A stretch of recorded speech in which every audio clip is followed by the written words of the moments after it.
बहुत बहुत स्वागत है आप सभी का हमारे यूट्यूब चैनल में। आज की इस वीडियो में हम लोग 51वां क्वेश्चन, जो पिछले पार्ट में हम लोग 50 क्वेश्चन बहुविकल्पी के कर चुके हैं, और आज हम लोग 51वां क्वेश्चन से कंटिन्यू करेंगे। ठीक है, बने रहिए इस वीडियो में। चलिए, लेंस की 51वां क्वेश्चन है, लेंस की क्षमता ज्ञात करने का सूत्र होता है, यानी लेंस की क्षमता किस सूत्र से ज्ञात की जाती है, हमसे पूछा जा रहा है। ऑप्शन ए दिया है P बराबर एम भी, ऑप्शन बी दिया है F बराबर 2R, और ऑप्शन सी दिया है F बराबर एम में, और ऑप्शन डी दिया है P बराबर 1/F। किससे ज्ञात किया जाता है? चलिए, तो इसका ऑप्शन डी बिल्कुल सही हो जाएगा, P बराबर 1/F। चलिए, 52वां क्वेश्चन दिया है हमको, देखिए। निर्वात में प्रकाश की चाल होती है, निर्वात में प्रकाश की चाल पूछा जा रहा है कितनी होती है। तो ऑप्शन ए दिया है 3 × 10⁷ मीटर प्रति सेकेंड, ऑप्शन बी दिया है 3 × 10⁻8 मीटर प्रति सेकेंड, ऑप्शन सी दिया है 3 × 10⁶ मीटर प्रति सेकेंड, और ऑप्शन डी दिया है 3 × 10⁸ मीटर प्रति सेकेंड। चलिए, बहुत सिंपल क्वेश्चन है और इंपॉर्टेंट भी है, इसका जवाब कमेंट में जरूर दीजिएगा। चलिए, तो निर्वात में प्रकाश की चाल, निर्वात में प्रकाश की चाल कितना हो जाएगा? 3 × 10⁸ मीटर प्रति सेकेंड, ऑप्शन डी। चलिए, 53वां क्वेश्चन है, स्वस्थ आंख के लिए दूर बिंदु होता है, स्वस्थ आंख के लिए दूर बिंदु होता है। ऑप्शन ए है 25 सेंटीमीटर, ऑप्शन बी है 50 सेंटीमीटर, और ऑप्शन सी है 100 सेंटीमीटर, ऑप्शन डी है अनंत पर। देखिए, स्वस्थ आंख के लिए, पहले प्रश्न को अच्छा से पढ़िए। स्वस्थ आंख के लिए दूर बिंदु होता है, यानी अधिकतम कितना देख सकता है। तो ऑप्शन डी इसका बिल्कुल सही हो जाएगा। 53वां का ऑप्शन डी बिल्कुल सही हो जाएगा, अनंत पर। स्वस्थ आंख के लिए दूरबिंदु क्या होता है? अनंत पर होता है। चलिए, अब देखिए यहाँ पे 54वां क्वेश्चन कह रहा है, स्वस्थ नेत्र में प्रतिबिंब बनता है, यानी जो स्वस्थ नेत्र होता है उसमें प्रतिबिंब कहाँ बनता है, किस पर बनता है। चलिए, तो ऑप्शन ए दिया है कार्निया पर, ऑप्शन बी दिया है आइरिस पर, ऑप्शन सी दिया है पुतली पर, ऑप्शन डी दिया है रेटिना पर। बताना है कि स्वस्थ नेत्र में प्रतिबिंब बनता है, यानी किस पे बनता है। चलिए, 54वां का ऑप्शन डी बिल्कुल सही हो जाएगा, रेटिना पर। रेटिना पे प्रतिबिंब बनता है स्वस्थ आंख का। ठीक है, चलिए, 54वां का ऑप्शन डी बिल्कुल सही हो जाएगा। चलिए, 55वां क्वेश्चन देखते हैं।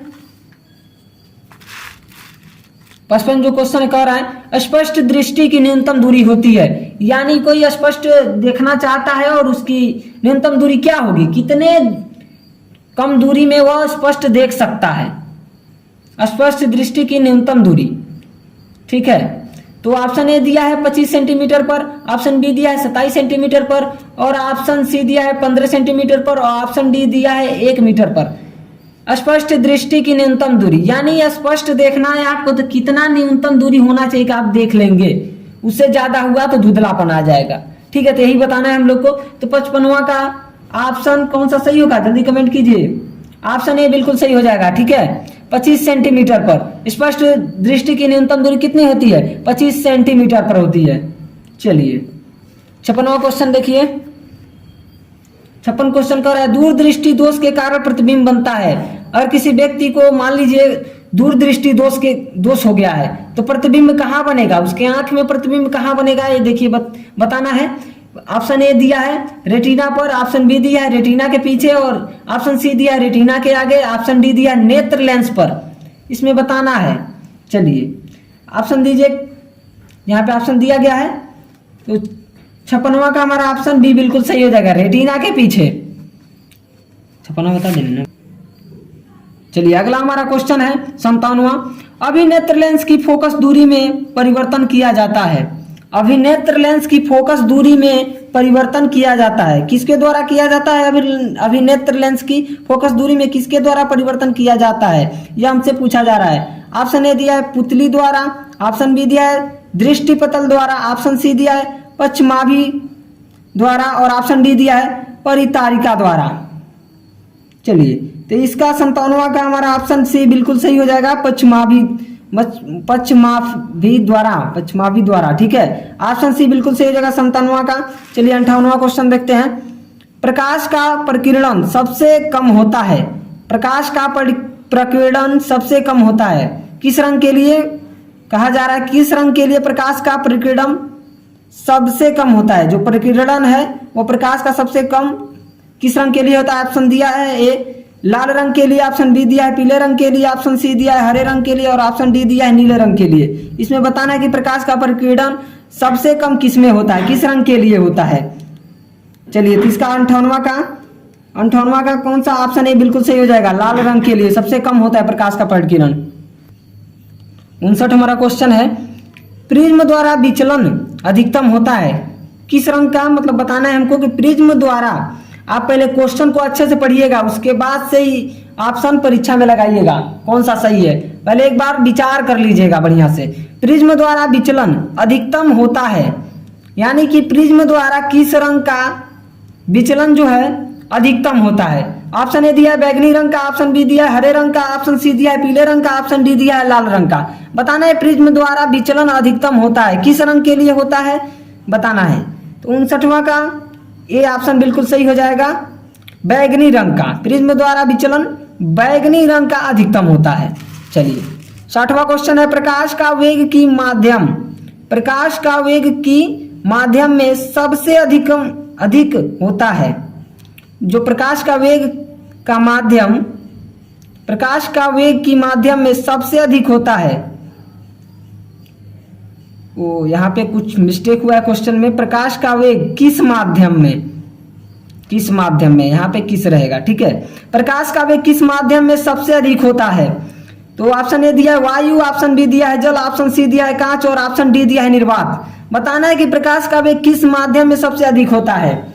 60वां का हमारा ऑप्शन डी बिल्कुल सही हो जाएगा, निर्वात में सबसे अधिक होता है प्रकाश का वेग।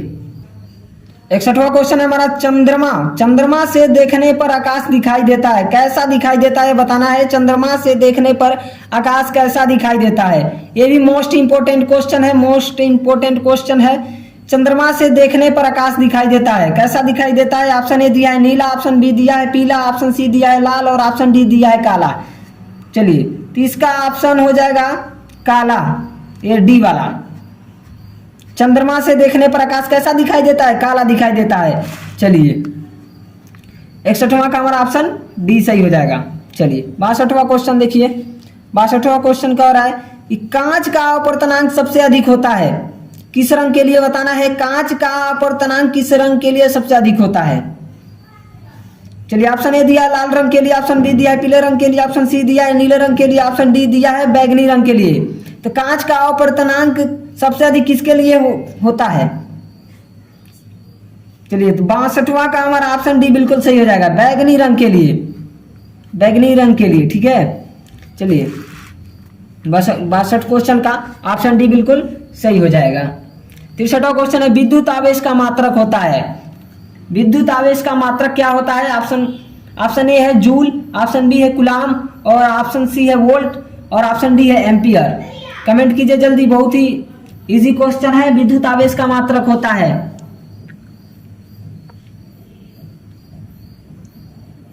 विद्युत आवेश का मात्रक क्या होता है, कूलाम होता है।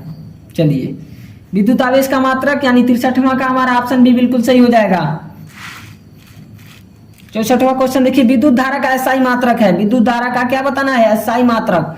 पहला दे दिया है ऑप्शन कूलाम, ऑप्शन बी दिया है एम्पियर, ऑप्शन सी दिया है जूल, ऑप्शन डी दिया है ओम। बताना कि विद्युत धारा का एसआई मात्रक क्या होता है। 64वां क्वेश्चन, इसका 64वां क्वेश्चन का ऑप्शन बी बिल्कुल सही हो जाएगा कि विद्युत धारा का एसआई मात्रक क्या होता है, एम्पियर होता है। 65वां क्वेश्चन है हमारा, एम्पियर सेकेंड मात्रक है, किसका मात्रक है, एम्पियर सेकेंड बताना है। ऑप्शन ए दिया है विद्युत ऊर्जा का, ऑप्शन बी दिया है चाल का, ऑप्शन सी दिया है आवेश का, ऑप्शन डी दिया है धारा का। बताना है कि एम्पियर सेकेंड मात्रक है यानी किसका मात्रक है। 65वां क्वेश्चन है। 65वां का ऑप्शन सी बिल्कुल सही हो जाएगा, आवेश का। चलिए 66वां क्वेश्चन देखते हैं, प्रतिरोध का मात्रक है, प्रतिरोध का मात्रक बताना है।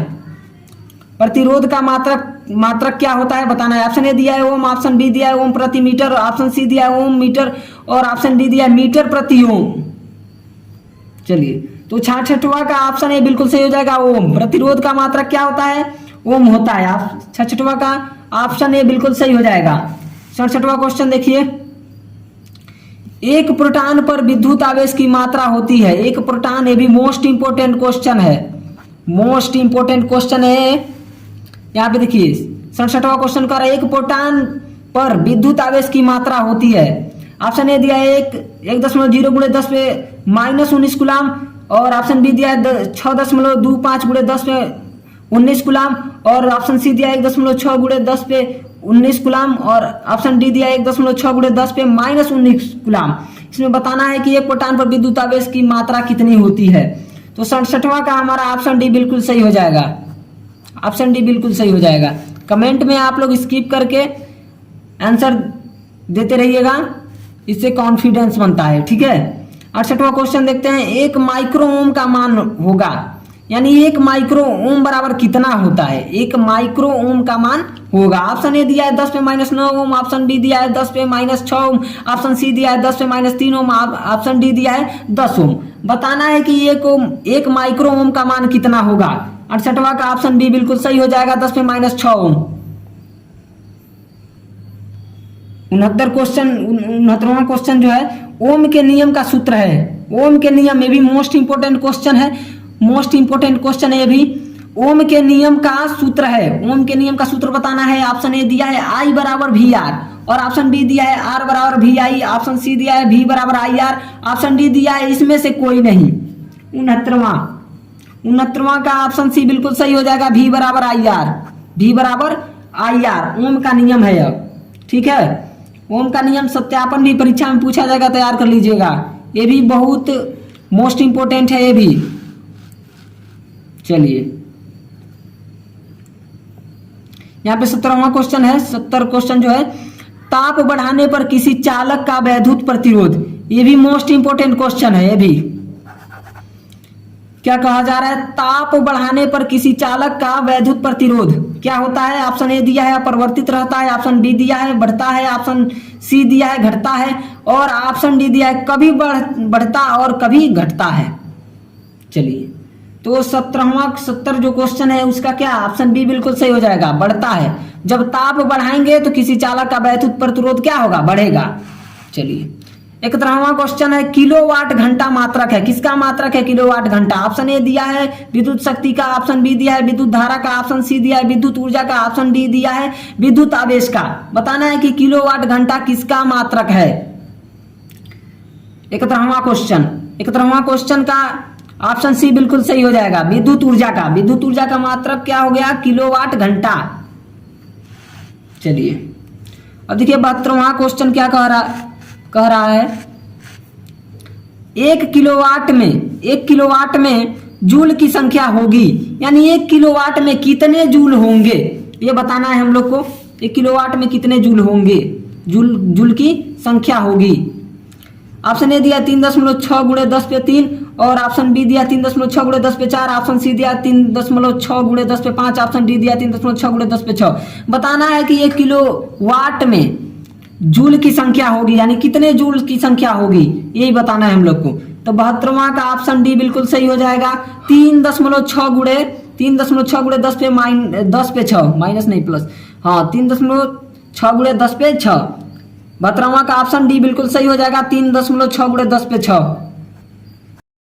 चलिए 73वां क्वेश्चन कह रहा है, हीटर का तार बना होता है, हीटर का तार बना होता है। अभी मोस्ट इंपोर्टेंट क्वेश्चन है कि हीटर का तार किससे बना होता है, यही बताना है। ऑप्शन ए दिया है तांबे का, ऑप्शन बी दिया है पीतल का, ऑप्शन सी दिया है लोहे का, और ऑप्शन डी दिया है नाइक्रोम का। तो हीटर का तार किससे बना होता है, तो नाइक्रोम का बना होता है, नाइक्रोम का। ऑप्शन डी बिल्कुल सही हो जाएगा 73वां का। 74वां क्वेश्चन है, ओम के नियम के अनुसार विभवांतर व धारा के बीच का ग्राफ होगा। बताना है कि ग्राफ होगा, एक सरल रेखा, यहाँ पे देखिए ओम के नियम के अनुसार विभवांतर व धारा के बीच का ग्राफ होगा। ऑप्शन ए दिया है सरल रेखा, ऑप्शन डी दिया है एक वृत्त, ऑप्शन सी दिया है एक ऊर्ध्ववृत्त अर्धवृत्त, और ऑप्शन सी दिया एक अर्धवृत्त, और ऑप्शन डी दिया लगातार दिशा बदलती रेखा। यानी 74वां क्वेश्चन क्या कह रहा है कि ओम के नियम के अनुसार विभवांतर व धारा के बीच का ग्राफ होगा। ऑप्शन ए दिया एक सरल रेखा, ऑप्शन बी दिया है एक वृत्त, ऑप्शन सी दिया है एक अर्धवृत्त, और ऑप्शन डी दिया है लगातार दिशा बदलती रेखा। तो 74वां का ऑप्शन ए बिल्कुल सही हो जाएगा, एक सरल रेखा। चलिए 75वां क्वेश्चन देखते हैं। 75वां क्वेश्चन है विद्युत ऊर्जा की इकाई होती है। विद्युत ऊर्जा की इकाई होती है, विद्युत ऊर्जा का क्या इकाई होता है बताना है, मात्रक क्या होता है बताना है। ऑप्शन ए दिया है वोल्ट, ऑप्शन बी दिया है वाट, ऑप्शन सी दिया है एम्पियर और ऑप्शन डी दिया है वाट सेकेंड। वाट सेकेंड विद्युत ऊर्जा की इकाई बताना है। तो 75वां का ऑप्शन डी बिल्कुल सही हो जाएगा, वाट सेकेंड। 76वां क्वेश्चन देखते हैं। बिजली के बल्ब में फिलामेंट होता है जो जलता है, बिजली का बल्ब हो गया और ये लगाने वाला हो गया, यहाँ पे जो जलता है तंतु वह किसका बना होता है, यही पूछा जा रहा है हमसे। तो बिजली के बल्ब में फिलामेंट होता है, किसका बना होता है, चाहे किसका होता है। ऑप्शन ए दिया है टंगस्टन का, ऑप्शन बी दिया है लोहे का, ऑप्शन सी दिया है तांबे का, ऑप्शन डी दिया है पीतल का। चलिए 76वां का ऑप्शन ए बिल्कुल सही हो जाएगा, टंगस्टन का। 77वां क्वेश्चन है विद्युत सामर्थ्य का सूत्र है। विद्युत सामर्थ्य मतलब शक्ति होता है, विद्युत शक्ति का सूत्र है, चाहे विद्युत सामर्थ्य का सूत्र है। क्या सूत्र है? ऑप्शन ए दिया है P बराबर V बाई आई और ऑप्शन बी दिया है P बराबर I बाई V और ऑप्शन सी दिया है P बराबर V आई, ऑप्शन डी दिया है P बराबर V स्क्वायर बाई आई। इसमें बताना है विद्युत सामर्थ्य का सूत्र है, सूत्र बताना है विद्युत सामर्थ्य का क्या सूत्र है। 77वां क्वेश्चन का ऑप्शन सी बिल्कुल सही हो जाएगा, P बराबर V आई। 77वां का ऑप्शन सी बिल्कुल सही हो जाएगा, P बराबर V आई। चलिए 78वां क्वेश्चन देखते हैं। 78वां क्वेश्चन क्या कह रहा है, एक गतिमान आवेशित कण उत्पन्न करता है। एक गतिमान आवेशित कण उत्पन्न करता है, क्या उत्पन्न करता है? ऑप्शन देखिए, केवल चुंबकीय क्षेत्र, ऑप्शन बी दिया केवल विद्युतीय क्षेत्र, ऑप्शन सी दिया ए और बी दोनों क्षेत्र यानी उपरोक्त के ए बी दोनों क्षेत्र और इसमें से कोई नहीं बताना है। तो चलिए 78वां का ऑप्शन सी बिल्कुल सही हो जाएगा। जो एक गतिमान आवेशित कण होता है वो क्या करता है, चुंबकीय क्षेत्र और विद्युत क्षेत्र दोनों को उत्पन्न करता है। चलिए ऑप्शन सी 18वां का ऑप्शन सी बिल्कुल सही हो जाएगा। 79 नंबर का क्वेश्चन कौन है, चुंबकीय क्षेत्र की तीव्रता का मात्रक है। चुंबकीय क्षेत्र की तीव्रता का मात्रक है। ऑप्शन ए दिया न्यूटन प्रति ampere metre square, option B दिया है न्यूटन प्रति एम्पियर मीटर जिसे कहते हैं टेस्ला, इसी को टेस्ला कहा जाता है, इतना को। चलिए ऑप्शन सी दिया है न्यूटन एम्पियर मीटर और ऑप्शन डी दिया है न्यूटन स्क्वायर प्रति एम्पियर मीटर। चुंबकीय क्षेत्र की तीव्रता का मात्रक इसमें कौन सा होगा, तो 79 का हमारा ऑप्शन बी बिल्कुल सही हो जाएगा, ऑप्शन बी टेस्ला यानी कि न्यूटन प्रति एम्पियर मीटर। चलिए 80 नंबर वाला कौन है क्वेश्चन, वेबर। वेबर किस राशि का मात्रक है, भी मोस्ट इंपोर्टेंट क्वेश्चन है। वेबर किस राशि का मात्रक है? ऑप्शन दिया चुंबकीय क्षेत्र की तीव्रता का, ऑप्शन बी दिया चुंबकीय फ्लक्स का, ऑप्शन सी दिया है चुंबकीय फ्लक्स घनत्व का, ऑप्शन डी दिया है विद्युत क्षेत्र की तीव्रता का। 80वां क्वेश्चन का हमारा ऑप्शन बी बिल्कुल सही हो जाएगा, ऑप्शन बी। 81वां नंबर का क्वेश्चन है, देखिए यहाँ पे एक टेस्ला बराबर होता है, यानी एक टेस्ला का मान बताना है कि एक टेस्ला बराबर कितना होता है। ऑप्शन ए दिया 1 वेबर प्रति मीटर स्क्वायर, एक ऑप्शन बी दिया है 1 गॉस, ऑप्शन सी दिया है 10 पे -4 वेबर प्रति मीटर, ऑप्शन डी दिया है 10 पे 4 गॉस। बताना है कि एक टेस्ला बराबर कितना होता है, ऑप्शन के हिसाब से बताइए जल्दी। तो 81वां क्वेश्चन का ऑप्शन ए बिल्कुल सही हो जाएगा, 1 वेबर प्रति मीटर स्क्वायर, 1 वेबर प्रति मीटर स्क्वायर। चलिए 82वां जो क्वेश्चन है, विद्युत धारा उत्पन्न करने की युक्ति है, यानी विद्युत धारा उत्पन्न करने की युक्ति मशीन कौन है? विद्युत धारा उत्पन्न करने की युक्ति कौन है? ऑप्शन ए दिया है जनित्र, ऑप्शन बी दिया है गैल्वेनोमीटर और ऑप्शन सी दिया है मीटर, ऑप्शन डी दिया है मोटर। विद्युत धारा उत्पन्न करने की युक्ति कौन है, इसमें से बताना है। तब 82वां नंबर का हमारा क्वेश्चन ऑप्शन ए बिल्कुल सही हो जाएगा, जनित्र। जनित्र जो होता है विद्युत धारा करने की युक्ति, विद्युत धारा उत्पन्न करने की युक्ति होता है। चलिए 83वां क्वेश्चन है, डायनमो उत्पन्न करता है। डायनमो क्या उत्पन्न करता है, ये बताना है। डायनमो क्या उत्पन्न करता है? ऑप्शन ए दिया आवेश, ऑप्शन बी दिया विद्युत वाहक बल, ऑप्शन सी दिया विद्युत क्षेत्र, ऑप्शन डी दिया है चुंबकीय क्षेत्र। डायनमो उत्पन्न करता है, क्या उत्पन्न करता है इसमें से बताना है। 83वां क्वेश्चन 83वां क्वेश्चन का ऑप्शन बी बिल्कुल सही हो जाएगा। विद्युत वाहक बल क्या उत्पन्न करता है? विद्युत वाहक बल उत्पन्न करता है। 83वां क्वेश्चन का ऑप्शन बी बिल्कुल सही हो जाएगा। डायनमो क्या उत्पन्न करता है? विद्युत वाहक बल उत्पन्न करता है। चलिए 84वां क्वेश्चन देखते हैं क्या कह रहा है। डायनमो परिवर्तित करता है। ऑप्शन ए है रासायनिक ऊर्जा को विद्युत ऊर्जा में, ऑप्शन बी है ध्वनि ऊर्जा को चुंबकीय ऊर्जा में, ऑप्शन सी है यांत्रिक ऊर्जा को विद्युत ऊर्जा में, ऑप्शन डी है यांत्रिक ऊर्जा को प्रकाश ऊर्जा में। यानी डायनमो परिवर्तित करता है, किस में से किस में करता है बताना है ऑप्शन के हिसाब से। चलिए तो 84वां क्वेश्चन का 84 जो नंबर का क्वेश्चन है उसका ऑप्शन सी बिल्कुल सही हो जाएगा। ऑप्शन सी यांत्रिक ऊर्जा को विद्युत ऊर्जा में, यांत्रिक ऊर्जा को विद्युत ऊर्जा में डायनमो परिवर्तित करता है, यांत्रिक ऊर्जा को विद्युत ऊर्जा में। चलिए 85वां क्वेश्चन है निम्न में से कौन सा जैव मात्रा ऊर्जा स्रोत का उदाहरण नहीं है? जैव मात्रा ऊर्जा स्रोत का उदाहरण नहीं है। ऑप्शन ए दिया लकड़ी, ऑप्शन बी दिया गोबर गैस, ऑप्शन सी दिया नाभिकीय ऊर्जा, ऑप्शन डी दिया कोयला। तो 85वां का ऑप्शन सी बिल्कुल सही हो जाएगा, नाभिकीय ऊर्जा, नाभिकीय ऊर्जा। चलिए 86वां क्वेश्चन है जीवाश्म ऊर्जा का स्रोत है, यानी बताना है जीवाश्म ऊर्जा का स्रोत क्या है, किससे प्राप्त होता है वो। तो ऑप्शन ए दिया है पवन ऊर्जा, ऑप्शन बी दिया है सौर ऊर्जा, ऑप्शन सी दिया है कोयला या पेट्रोलियम, ऑप्शन डी दिया है जल विद्युत। तो जीवाश्म ऊर्जा का स्रोत क्या है इसमें से बताना है। तो 86वां का हमारा ऑप्शन सी बिल्कुल सही हो जाएगा, कोयला या पेट्रोलियम। 87वां क्वेश्चन है हमारा निम्न में से कौन आहार श्रृंखला का निर्माण करते हैं? कौन आहार श्रृंखला का निर्माण करते हैं? ऑप्शन ए दिया है घास गेहूं तथा आम, ऑप्शन बी दिया है घास बकरी तथा मानव, ऑप्शन सी दिया है बकरी गाय तथा हाथी, ऑप्शन डी दिया है घास मछली तथा बकरी। 87वां क्वेश्चन का ऑप्शन बी बिल्कुल सही हो जाएगा, घास बकरी तथा मानव। 88वां क्वेश्चन देखते हैं, भी मोस्ट इंपोर्टेंट क्वेश्चन है, भी बहुत बहुत बहुत बहुत इंपॉर्टेंट क्वेश्चन है। 2024 में पूछा जा सकता है, संभावना इसकी बहुत ज्यादा है।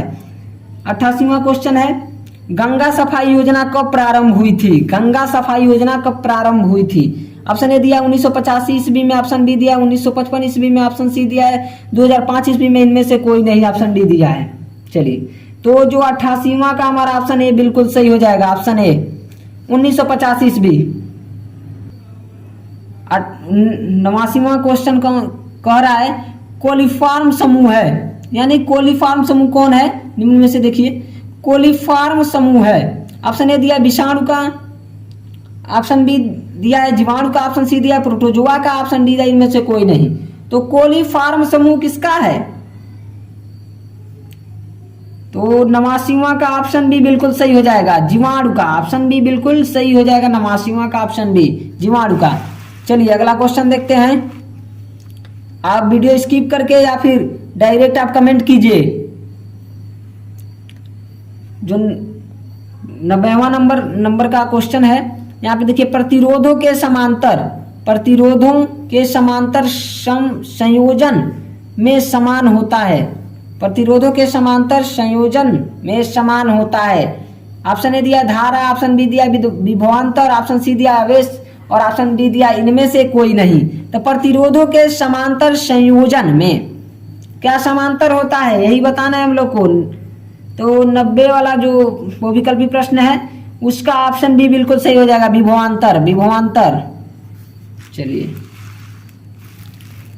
एक अनुभव क्वेश्चन देखते हैं। मानव नेत्र अभिनेत्र लेंस की फोकस दूरी को समायोजित करके विभिन्न दूरियों पर रखी वस्तुओं को फोकसित कर सकता है, ऐसा हो पाने का कारण है, किस कारण ऐसा होता है बताना है। ऑप्शन ए दिया है जरा दूरदृष्टिता, ऑप्शन बी दिया है समंजन, ऑप्शन सी दिया है निकट दृष्टि, ऑप्शन डी दिया है दीर्घ दृष्टि। तो 91वां नंबर का जो हमारा क्वेश्चन है उसका क्या हो, ऑप्शन बी बिल्कुल सही हो जाएगा, समंजन बिल्कुल सही हो जाएगा। 91वां नंबर का बहुविकल्पी प्रश्न में ऑप्शन बी बिल्कुल सही हो जाएगा, 91वां का ऑप्शन बी बिल्कुल समंजन। चलिए देखिए 92वां क्वेश्चन है। डीएनए के दोनों तंतुएं आपस में किस बंध से जुड़े होते हैं? ये भी मोस्ट इंपोर्टेंट क्वेश्चन है 2024 के लिए। 2024 के लिए भी मोस्ट इंपोर्टेंट क्वेश्चन है। कह रहा है कि डीएनए के दोनों तंतुएं आपस में किस बंध से जुड़े होते हैं? ऑप्शन ए दिया है हाइड्रोजन बंध, ऑप्शन बी दिया है आयनिक बंध, और ऑप्शन सी दिया है पेप्टाइड बंध, और ऑप्शन डी दिया सहसंयोजी बंध। तो इसका ऑप्शन ए बिल्कुल सही हो जाएगा, हाइड्रोजन बंध। हाइड्रोजन बंध, ठीक है, हाइड्रोजन बंध इसका ऑप्शन ए बिल्कुल सही हो जाएगा। 93वां नंबर का क्वेश्चन है, परिवार नियोजन की स्थायी विधि है? ऑप्शन ए दिया है गर्भ निरोधक गोलियां, ऑप्शन डी दिया निरोधक का उपयोग, और ऑप्शन सी दिया है वैक्सेटॉमी, और ऑप्शन डी दिया है गर्भ समापन। इसमें बताना है परिवार नियोजन की स्थायी विधि है कि कौन सी विधि है। चलिए तो 93वां नंबर का बहुविकल्पी क्वेश्चन का ऑप्शन सी बिल्कुल सही हो जाएगा। ऑप्शन सी बिल्कुल सही हो जाएगा। 93 नंबर का क्वेश्चन जो है ऑप्शन सी बिल्कुल सही हो जाएगा, वैसेक्टॉमी। चलिए 94वां क्वेश्चन देखते हैं, प्रकाश अभिक्रिया होती है? 94वां क्वेश्चन कह रहा है कि प्रकाश अभिक्रिया होती है। ऑप्शन ए दिया है माइक्रोकांड्रिया में, ऑप्शन बी दिया है हरित लवक के ग्रेना में, ऑप्शन सी दिया है राइबोसोम में, ऑप्शन डी दिया है हरित लवक के स्ट्रोमा में। तो बताना है कि प्रकाश अभिक्रिया होती है किसमें होती है, नीचे ऑप्शन में दिया गया है। तो 94 नंबर का ऑप्शन बी बिल्कुल सही हो जाएगा, हरित लवक के ग्रेना में। हरित लवक के ग्रेना में प्रकाश अभिक्रिया होती है। 95वां नंबर का क्वेश्चन है, स्वपोषी पोषण के लिए आवश्यक है? क्या आवश्यक है? ऑप्शन ए दिया है CO2 तथा H2O, ऑप्शन बी दिया है क्लोरोफिल, ऑप्शन सी दिया है सूर्य का प्रकाश, ऑप्शन डी दिया है उपरोक्त सभी। तो 95 जो क्वेश्चन है उसका ऑप्शन डी बिल्कुल सही हो जाएगा, उपरोक्त सभी। स्वपोषी जो स्वयं अपना पोषण करते हैं उसके लिए सभी जरूरी है, सभी जरूरी है, ठीक है। चलिए 96 नंबर वाला क्वेश्चन है, आहार नाल की सी के आकार की संरचना होती है? ये भी मोस्ट इंपोर्टेंट क्वेश्चन है 2024 एग्जाम। आहार नाल की सी के आकार की संरचना होती है? ऑप्शन ए दिया है अमाशय, ऑप्शन बी दिया है ग्रहणी, ऑप्शन सी दिया है ग्रसनी, ऑप्शन डी दिया है कृमिरूप परिसेशिका। तो 96 नंबर का जो क्वेश्चन है उसका ऑप्शन बी बिल्कुल सही हो जाएगा, ग्रहणी। 97वां क्वेश्चन है, मनुष्यों में ग्रास नली की लंबाई होती है? मनुष्य में ग्रास नली की लंबाई होती है, कितनी होती है? तो ऑप्शन ए दिया है 5.8 सेंटीमीटर, ऑप्शन बी दिया है 25 से 30 सेंटीमीटर, ऑप्शन सी दिया है 1.5 मीटर, ऑप्शन डी दिया है 15 फीट। उसी तरह ये तो हो ही नहीं सकता, ये भी हो ही नहीं सकता, इसी दोनों में हम लोग को देखना है, क्योंकि 1.5 मीटर तो हो ही नहीं सकता, 15 फीट भी नहीं हो सकता। तो चलिए तो 97वां का हमारा ऑप्शन बी बिल्कुल सही हो जाएगा, 25 से 30 सेंटीमीटर। 25 से 30 सेंटीमीटर मनुष्य में ग्रास नली की लंबाई होती है। 98वां क्वेश्चन है, C6H12O6 में हाइड्रोजन परमाणुओं की संख्या है? हाइड्रोजन, ऐसा हम लोग पार्ट 1 में कर चुके हैं। चलिए तो हाइड्रोजन परमाणु की संख्या कितनी है? ऑप्शन ए दिया है 1, ऑप्शन बी दिया है 10, ऑप्शन सी दिया है 6, ऑप्शन डी दिया है कितना 12। तो 98वां का हमारा क्या हो जाएगा? ऑप्शन डी बिल्कुल सही हो जाएगा, ऑप्शन डी। 98वां का ऑप्शन डी बिल्कुल सही हो जाएगा, 12। इसमें हाइड्रोजन परमाणु संख्या बताना है। तो देखिए यहाँ पे, अगर यहाँ पे देखिए H 12 है ना, तो हाइड्रोजन परमाणु संख्या कितना हो गया? 12 हो गया। यहाँ पे C6 है, तो इसमें पूछा जाता अगर कि कार्बन परमाणु की संख्या होता है तो कार्बन परमाणु की संख्या कितना हो जाता? 6 हो जाता। अगर पूछा गया होता ऑक्सीजन परमाणु की संख्या होता है भी 6 हो गया होता। जैसे H2O में हम पूछ दें आपसे, H2O में पूछ दे कि हाइड्रोजन परमाणु की संख्या बताइए, तो हाइड्रोजन परमाणु की संख्या कितना होगा? 2 होगा। सामान्य है, देख लीजिए यहाँ पे 12 होगा। चलिए 99वां क्वेश्चन है हमारा कि लघु पथन के कारण परिपथ में विद्युत धारा का मान हो जाता है? क्या हो जाता है? ऑप्शन दिया है, पहला ऑप्शन दिया बहुत कम हो जाता है, ऑप्शन बी दिया है परिवर्तित नहीं होती है, ऑप्शन सी दिया है बहुत अधिक बढ़ जाता है, ऑप्शन डी दिया निरंतर परिवर्तित हो जाता है। तो 99वां का हमारा ऑप्शन सी बिल्कुल सही हो जाएगा, बहुत अधिक बढ़ जाता है। लास्ट क्वेश्चन है और लास्ट क्वेश्चन है यह, और मैं ये आपसे मैं ये प्रश्न कर रहा हूं, आपको ये बताना है। लास्ट जो 100वां नंबर पे जो बहुविकल्पी प्रश्न है या फिर जो प्रश्न है उसका आंसर आप लोग को देना है कमेंट में, और बहुत जरूर ही देना है। लाइक सब्सक्राइब करें चाहे नहीं वो छोड़िए, लेकिन आंसर जरूर दीजिएगा। कम से कम मेरा मेहनत का ये तो मतलब निकले कि हाँ बच्चों ने, मेरे दोस्तों ने आंसर दिया। तो चलिए यहाँ पे कहा जा रहा है 6वां क्वेश्चन जो है, वनों को उगाने उनके प्रबंधन की वैज्ञानिक पद्धति क्या कहलाती है? वनों को उगाने उनके प्रबंधन की वैज्ञानिक पद्धति क्या कहलाती है? ये आपको बताना है, कमेंट में पक्का बताना है। ये भी मोस्ट इंपोर्टेंट क्वेश्चन है, ये आपको बताना। नहीं आएगा तो कमेंट में जरूर इतना लिख दीजिएगा कि आप बता दीजिए, बस हम जरूर बताएंगे, जरूर सहयोग करेंगे। मिलते हैं अगले वीडियो में, अगले मैराथन वीडियो में। चलिए बहुत बहुत धन्यवाद आपको वीडियो देखने के लिए, बहुत बहुत धन्यवाद।